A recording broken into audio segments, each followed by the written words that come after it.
ভিটে মাটি, বাবা মা যতদিন ততদিন জামাই ষষ্ঠী। এই কথাটার মধ্যে কতটা যে সত্যতা লুকিয়ে আছে সেটা যাদের বাবা মা নেই, যারা জামাই ষষ্ঠী খেতে যেতে পারে না, কেবল তারাই বোঝে। আমাদের আছে, আমরা সেটার মর্ম বুঝি না। আজকে দেখো, যেইভাবেই হোক, ছোট করেই হোক বড় করেই হোক, ষষ্ঠী তো করেছে মা ভাই যতটা পেরেছে, কিন্তু বাবার যে খালি জায়গাটা সেটাই তো কেউ পূরণ করতে পারবে না। বলবো, বাবা মাকে ভীষণ ভাবে ভালোবাসো, শ্রদ্ধা, নিজেরা রোজগার করে বাবা মার শখ পূরণ করো। একদিন কিন্তু বাবা মা নিজেদের শখ ত্যাগ দিয়ে, বিসর্জন দিয়ে আমাদের শখগুলো পূরণ করেছে। তাই আমাদের নিজেদের শখ পূরণ করার পাশাপাশি বাবা মায়ের শখ পূরণ করার দায়িত্বও কিন্তু আমাদের।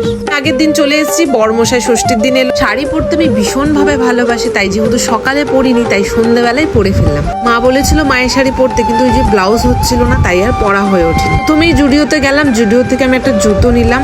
জুতো নিয়ে বেরিয়ে দেখে এত ভিড় কদমতলার রাস্তায়, জামাই ষষ্ঠী বলে কথা। তারপরে মেয়ের আবদারে চলে গেলাম বৈশাখী মেলাতে। কিন্তু এখন বড় হচ্ছে তাই একটু একটু করে বলতে শেখে যে আমি এটা খাবো, আমি এখানে যাব। ছোট ছোট আধো আধো কথায় কথাগুলো শুনতে যে কি ভালো লাগে বলে বোঝাতে পারবো।